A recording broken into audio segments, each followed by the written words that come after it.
Alright, step 1. Multiply 2 root 3 by 2 root 3. So 2 root 3 multiplied by another 2 root 3. So what you do here? 2 times 2.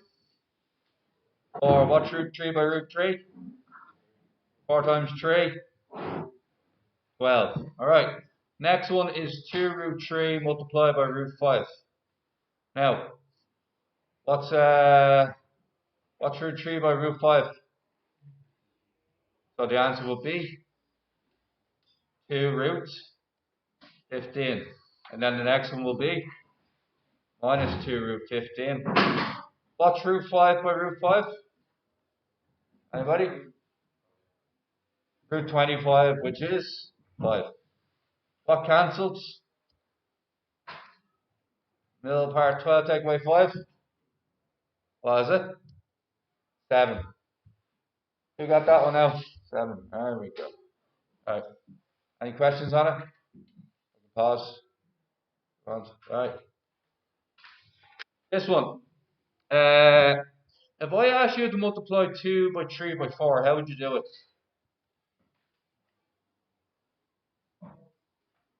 You'd do it 2 at a time, wouldn't you? You could do 2 times 3 to get 6, and then you do 6 times 4 to get 24. Is that alright? Or you could do 2 times 4, which is 8. 8 times 3 is 24. Is that alright? Now, here's what we're looking at. I'm going to take 2 of them at a time. I'm going to do 2 plus root 2 multiplied by 3 plus root 5. Okay, David, 2 times 3? 2 times root 5? Root 2 times 3? 3. And then finally root 2 by root 5? Yep.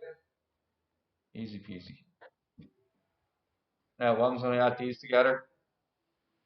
I can't do anything, can I? I'm sorry, stuck. Would everybody agree I'm stuck here? There's actually nothing I can add together there. Yeah, I'm absolutely stuck. They're 4 separate objects. Does that make sense? They're 4 distinctly different objects. So that's not much good. Now I'm going to have to do root 5 by 2 on the top as well. If there's 4 objects in the first bracket and 2 objects in the second bracket, how many objects are we going to have when we multiply them out? 8. There's going to be 8 different parts to this. Okay, so it's going to be awkward.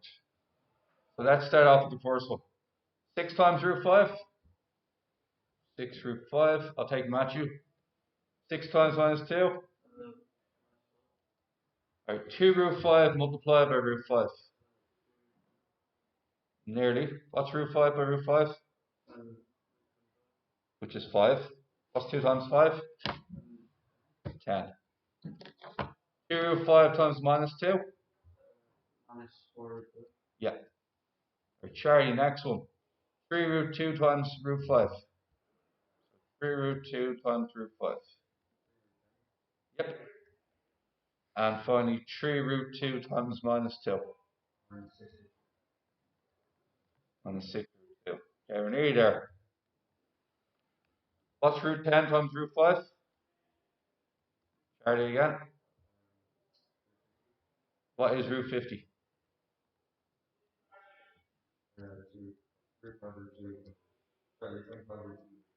5 root 2. Right, no bother. And what's root 10 by 2? Anybody? Root 10 by minus 2? Connor? Minus 2 root 10, alright. Now let's fix all this up. How many root 10s do we have? Let's look at all our root 10s. There's a root 10. There's a root 10. So how many root 10s do we have left over? Anybody? Just 1 root 10, is that alright? Let's have a look at our let's have a look at our root 2s now. There they are there. How many root 2s do we have? Minus root 2. Okay. How many root 5s do we have? 2 root 5. Better. And finally, how much regular numbers do we have? Huh? Alright. That's great. I've only done the top part. That's the only thing I've done so far. Haven't done the bottom part yet at all. Now you're probably wondering why I'm just using the calculator, because in the next exercise there's going to be X's and random stuff in there, so we're going to have to be able to. Sometimes you might be asked to do it with letters, so you're going to have to be able to do it with numbers. If that's the case. Alright, this should be handy enough. What's root 5 by 1? Huh? 5. Next part, what's root 5 by root 2? 10. Out of interest, what's the answer in the back of the book? Huh? Root 2. No way. Right. Alright. And then what's the next part after that then? We have a minus 1 and a minus root 2.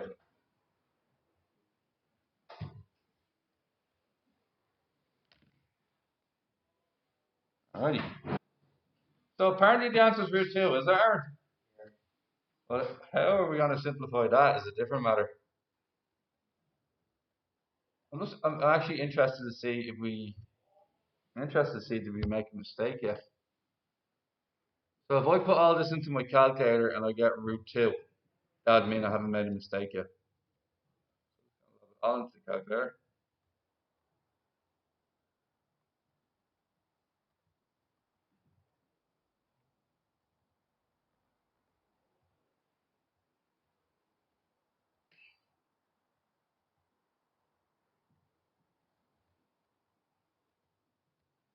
Yeah, that's actually root 2.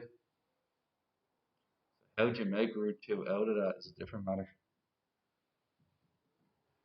And I see it. Really annoying. There's no way you'd see it. Right, get this. This is so annoying. You're not gonna like it. Here it is, alright? I'm gonna change root 10 into what? Root 2, root 5. I'm gonna change root 2 into nothing because it's just a root 2. I'm gonna change this, see that 2 there? Yes, I'm gonna change that into, what can you change 2 into? Root 2, root 2, root 5. Because what's root 2 by root 2? 2. And finally, what's minus 2 there then? That's it. Root 2 by root 2. Now get this. That's just the numerator. Factorize out root 2 and what's left over? Everybody happy with root 5? What's left in the second one? What's left in the third one? When you take out the root 2. Root 2 by root 5, which is? Evil. Next one. You take out a root 2. What's left over? Now, what you notice about the numerator, which is this part, and the denominator, which is this part, they're actually the same. And there's no reason why you need to know this in the test, because they would never, ever, ever do anything like this in the legal search. Don't get spooked. The lesson is, are you able to multiply them out up here? That's the only thing I want you to be able to do. The bottom parts, very few people will be able to think of that without using a calculator. Okay? So don't worry about it. Everybody cool? Let's move on. That was way more difficult than I thought it'd be. Now this one. We want to give it a common denominator. So, Luke, how'd you give these a common denominator?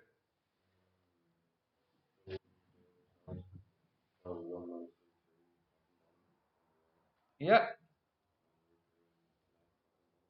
Good man. And what happens when you multiply them out, Luke? Root 3 by root 3. And then that's a minus 1, isn't it? So minus 1 times 1. And minus 1 times root 3. Root 3, yeah. And what's on the bottom? Yeah. Root 3 minus 3. What's that on top then? And on the bottom? Root 3 minus. Alright, reread the question. Is the denominator rational? What do I mean by is the denominator rational? Is the denominator a regular number like a half, 1.5, 2, 3? Is it? It's not. How do I know it's not? All regular numbers. David, pick me a fraction. Any fraction. Quarter. Right. A quarter. Decimal ends, doesn't it? And it can be expressed as a fraction. Pick another one, like a recurrent fraction. Let's say 2/7. What you know is about the pattern in the decimals.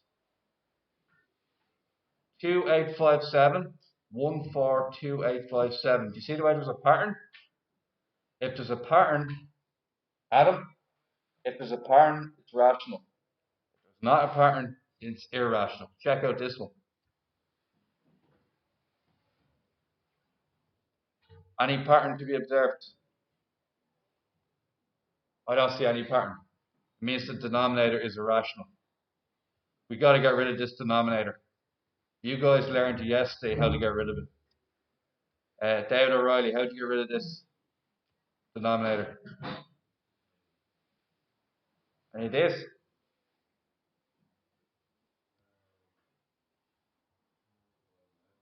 By what? What other denominator?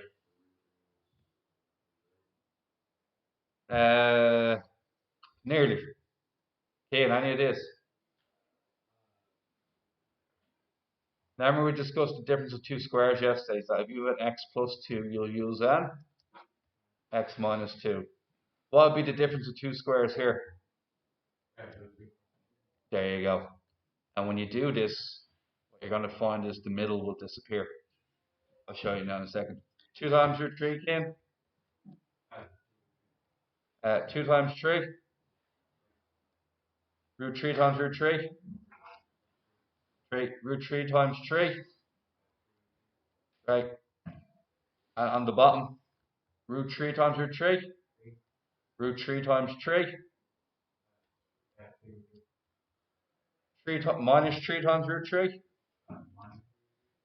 And then finally, minus 3 by plus 3? What happens to the square roots on the bottom? Now your denominator is rational. So what do we get then?